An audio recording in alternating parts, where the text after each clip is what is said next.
ки футболи тоҷикро пайгирӣ мекунанд. Шаҳри даври 13-уми чемпионати Тоҷикистон оид ба футбол миёни дастаҳои Лигаи Якум хеле шадид сипарӣ шуд, ки дар ин нашри барнома атрофаш ҳарф хоҳем зад. Ёдовар мешавем, ки сарпарасти барномаи ФАТ ширкати теннисӣ аст. Моро пайгирӣ кунед. рақобатҳои даври 13-уми чемпионати футболии кишвар миёни дастаҳои Лигаи Якум чӣ гуна гуфтем хеле пуршиддат паси сар шуд. бо сабабҳои мухталиф рақобати дастаҳои Сарои Камар ва Барчӣ баргузор нагардид ва марказитарин бархурди ин давр миёни дастаҳои Ҳосилот ва Ҳулбуки Восе хеле ҷаззоб сипарӣ шуд. гуфтам ба маврид аст, ки дастаи Ҳосилот ҳоли ҳозир иқтидор дорад, ки муқобили Кӯктоши ноҳияи Рӯдакӣ барои роҳ ёфтан ба рақобатҳои Лигаи Олии мавсими оянда мубориза бубарад. Ҳулбук бошад феълан на он қадар аҳволи хуб дорад ва барои мавқеи аз даст рафта муборизаҳои беамони худро идома медиҳад. аз ин рӯ дидори дастаҳои мазкур махсус буд. дастаҳои Миёнаҳол, Душанбе ва Гулистон низ бозии мавриди диққат нишон доданд, вале билохира имтиёзи комилро тақсим карданд ва дар мавқеъҳои қаблии худ боқӣ монданд. барои Кӯктош бар муқобили Ваҳдат мубориза бурдан ғайри оне ки чанд оморро иваз намоянд дигар ҳеҷ аҳамияте надошт. шогирдони Тоҳир Муминов 100% мутмаин буданд, ки бачаҳои навроиди Ваҳдатро шикаст медиҳанд ва ба таваккалкорию ҷонфидоӣ роҳ надоданд. ҳамто як бозии оддӣ барои ба даст овардани 3 имтиёзи лозима. мақсад мо аз ин бозӣ аз ҷониби футболбозони Кӯктош голҳои бешуморро интизор будем, вале натиҷа хостаи моро нишон надод. моҳиру сарҳадчӣ ростигап як бозии берангу бенур ба намоиш гузоштанд ва мухлисоне, ки барои дастгирӣ рафтан он қадар аз натиҷаи бозӣ шод набуданд. бозии баробар ва бидуни задани гол ин натиҷаи рақобати сарҳадчӣ ва моҳир буд. ҳарчанд дастаҳо муқобили якдигар имкон доштанд, ки дар ҷадвал мавқеи худро андаке устувор намоянд. динамо феълан дастае аст, ки муқобили дилхоҳ дастаи чемпионат арзанда истодагарӣ мекунад ва ҳоли ҳозир дар мавқеи сеюми ҷадвал қарор дорад. бозии навбатиаш муқобили Паншери Ҷалолиддини Балхӣ буд ва ин рақобат дар маркази шаҳри Душанбе баргузор гардид. қабл аз бозӣ ҳамагон ҳадс мезаданд, ки дастаҳои мазкур бозии баробар нишон медиҳанд, вале динамо нисбати Паншер андак бартарият дошт. хулас дар нашри навбатии барномаи ФАТ мо атрофи бозиҳои мазкур фарохтар ҳарф мезанем. моро пайгирӣ намоед.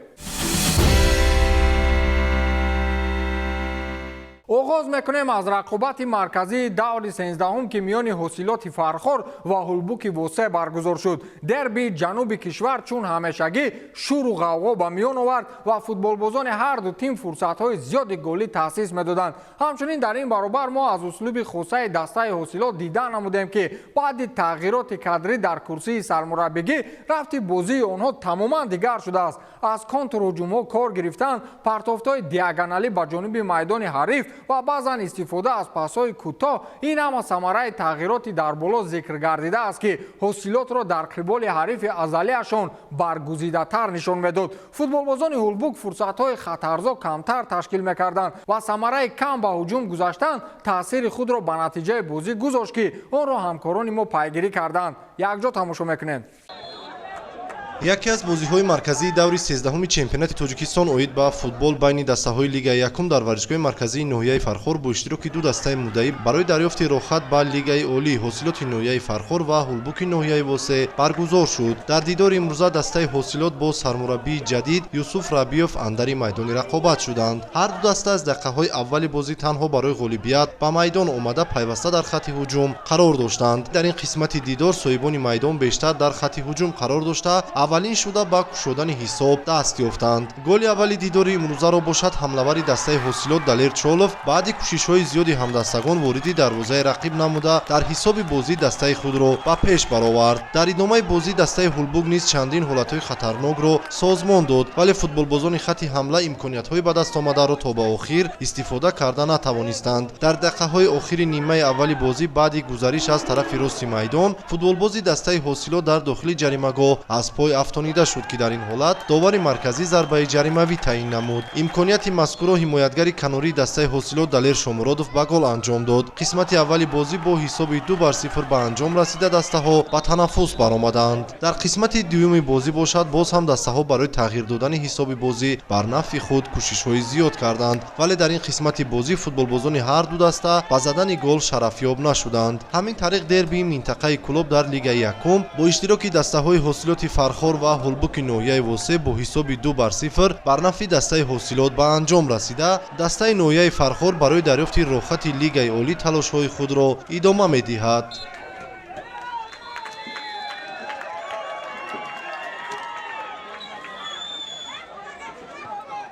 چه گفته بودیم این بازیو دربی بود، بازیو وزبین میگذرد. در یکم تایم که ما 2 گل زدیم، در دوم تایم دستای هولبوک کانتر بازیشو عوض کرد، بعد ما مومنت‌های خودمون زده نتونستیم. ولی بازیو خیلی بسیارن در پیش، بازیوی وزبین دوم круги маҳривае ки нав сар шуд дуюм бозиаш, вали 9 бозии дигар ҳама бозиҳо ба фикри ман хеле мушкил мегузарад. бозии дигаре ки метавонист дар ҷадвали умумии мусобиқаи тағйиротҳои ҷадид ворид намояд, ин бархурди дастаи Динамо бо дастаи Паншер буд. пешгӯии зиёде аз касон бо натиҷаи баробар такя мекард ки ин тавр нашуд. шогирдони Аҳлиддин Турдиев баъди таҷрибаи хеле бузург дар мусобиқаи Кафа муқобили Паншер андак касбитар рафтор мекарданд ва аз ҳуҷумҳои барқосо кор гирифта ба ҳариф фишор меоварданд. аллакай дар қисми дуюми бозӣ маълум буд ки шогирдони Бахтиёр Ҳакимов муқобили шогирдони Аҳлиддин Турдиев аз доштани шонс бенасибанд. аз ин роҳ аз чанд фурсатҳои голие ки футболбозони Динамо ташкил доданд, 3 маротиба имкон фароҳам омад ки тӯбро вориди тури дарвоза намоянд. Паншер бо кулли машаққатҳои кашидааш бо 1 гол иктифо кард ва қоил ҳам шуд ки Динамо аз онҳо як сару гардан болоӣ дорад. хулас бозии хеле ҷолиб дар иҷрои дастаҳои мазкур буд ки шумораи зиёди мухлисонро ба майдон овард ва ҳамкорони мо низ дар пайи таҳлилу баррасии ин бозӣ буданд. дар даври мазкур яке аз рақобати дидании миёни дастаҳои Динамои шаҳри Душанбе ва Паншери Ҷалолиддини Балхӣ иттифоқ афтод. вохӯрии дастаҳо дар варзишгоҳи хонагии бошгоҳи Динамо сурат гирифт. аз шурӯъи рақобат шогирдони Аҳлиддин Турдиев пурра назорати тӯбро ба уҳда доштанд ки баъди ҳуҷумҳои пайҳам онҳо голи аввали вохӯриро ба самар расониданд. шогирдони Бахтиёр Ҳакимов баъди голи сардодаашон якам ташаббуси бозиро ба дӯш гирифтанд ва пай созмони ҳуҷумҳои худ мепардохтанд. яке аз ҳамлаҳои тими меҳмонон ба зарбаи ҷаримавии 11 метра анҷом ёфт. аниқтараш баъди расиши тӯб ба дасти футболбози дастаи Динамо, довар ба зарбаи пеналти ишора намуд ки Шавқат Худойназаров тавонист аз ин имконияти доштааш хуб истифода кунад ва ҳисоби бозиро баробар 1-1 намояд. дақиқаҳои баъдии қисми аввал бозии баробари дастаҳо ба мушоҳида мерасид. фурсатҳои навбатии голзанӣ барои ҳарду даста ба вуҷуд омад. соҳибони майдон аз имкониятҳои доштаашон тавонистанд бори дуюм нисбат ба ҳариф бартарии худро нишон диҳанд. дар дақиқаҳои охири қисмати аввал, аниқтараш дар дақиқаи 42 Абдулло Шарипов бо сар тӯбро ба дарвозаи ҳариф ворид сохт. қисмати аввали бозӣ бо ҳисоби 2-1 ба суди шогирдони Аҳлиддин Турдиев ба анҷом расид.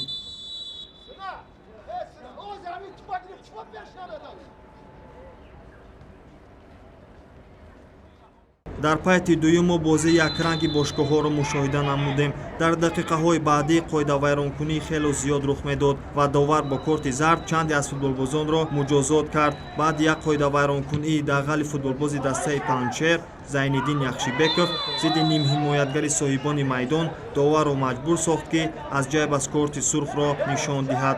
дақиқаҳои баъдиро меҳмонон як нафар камтар пушти сар намуданд. аз ин ҳолат футболбозони дастаи Динамо хуб истифода намуданд. дар дақиқаи 84 Сунатулло Азизов голи аввали хеш ва сеюми тимашро марбути номи худ сохт. ҳамин тавр бо ҳисоби умумии 3-1 бошгоҳи Динамо дар майдони худ бо душворӣ пирӯз гардид ва мавқеи хешро дар ҷадвали мусобиқот дар зинаи сеюм мустаҳкамтар намуд. дастаи Паншер бошад баъди бохт бо 12 имтиёзи доштааш як зина поёнтар фаромад.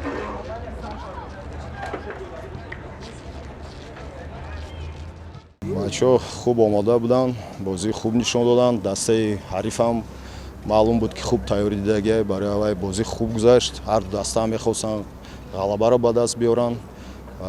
Имрӯз бачаҳо бозии хуб нишон доданд ва ғалабаро ба даст оваранд. Баъди ин бозие ки мо дар кафа гузарондем, бачаҳо камтар ба ҳамон ҳолати пештара ҳоли наомадем. Барои ҳаракат мекунем ки бачаҳоро аз ҳамин вазъият бирорем ва бозие ки инҳо нишон медоданд ба ҳамон бозиҳо баргардонем. назар ба бозии гузашта хеле бачаҳо хуб бозӣ карданд. Он чизи камбудӣ ки дар бозии гузашта буд мо ислоҳ кардем.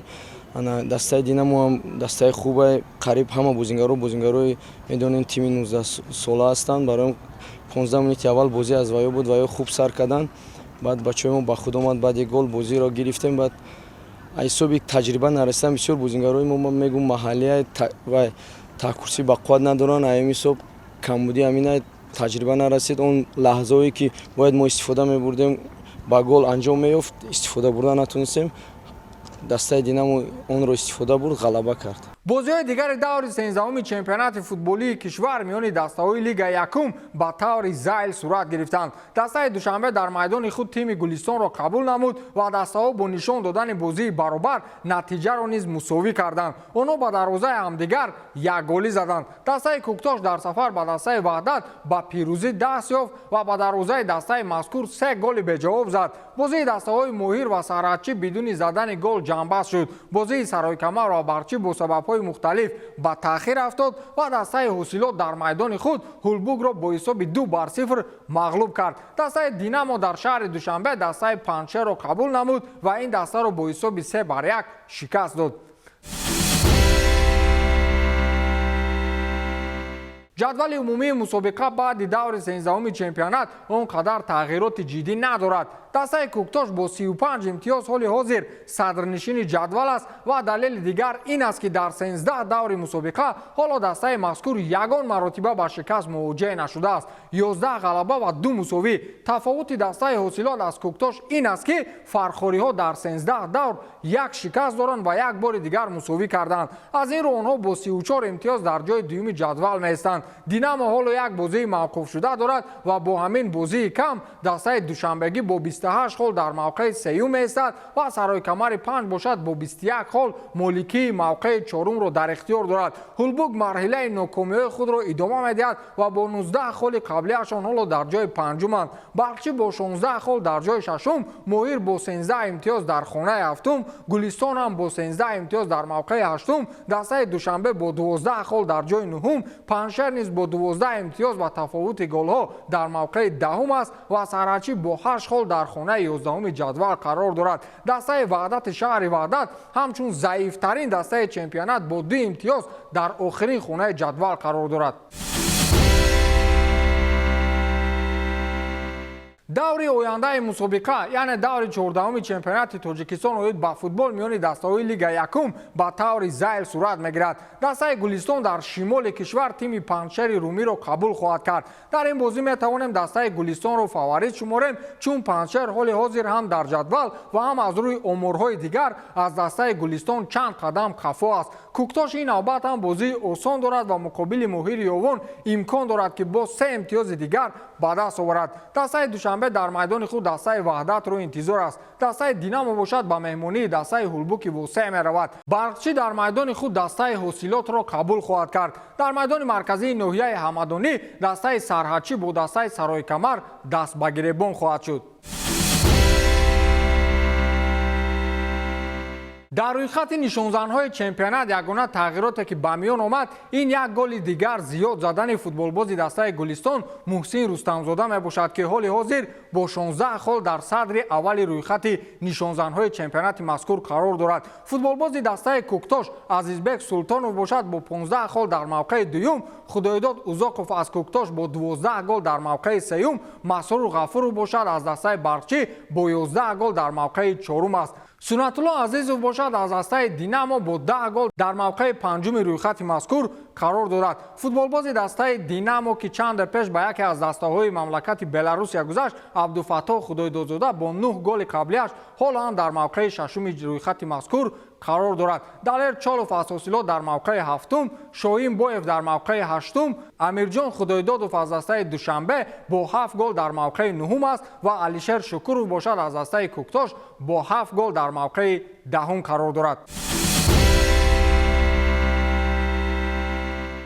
دوستان عزیز، شما الان میدانید که ما میان مخلصان دسته‌های لیگ یکم با سرپرستی شرکت تنیسی در برنامه مذکور بازی با مخلصان میگذاریم. در برنامه قبلی گفتیم که هر کس حداقل حساب 4 بازی رو پیشگویی میکند صاحب تحفه از قبیل توپ و سرپوش و پیراهن یا خود فوتبال که میگردد. ولی متاسفانه هیچ کس پیشگویی درست نکرد. از این رو شرط‌های بازی رو از حد سبک نمودیم. هر کس اولین شده حساب 1 بازی رو درست پیشگویی میکند ما توفه های مذکور رو به همون نفر میسپاریم. هر کسی که اولین شده پیشگویی میکند لیکن فقط 1 بازی رو نرسید. برای در بازی مذکور اشتراک کردن با شبکه یوتیوب تلویزیون فوتبال وارد شوید و زیر همین برنامه 1 بازی آینده دسته های لیگ یکم رو پیشگویی کنید. بازی تا روز 26 یعنی روز جمعه ادامه میومد و ما به گوی روز جمعه دیگر اجازه شهرنویسی رو خاموش میکنیم. موفقیت.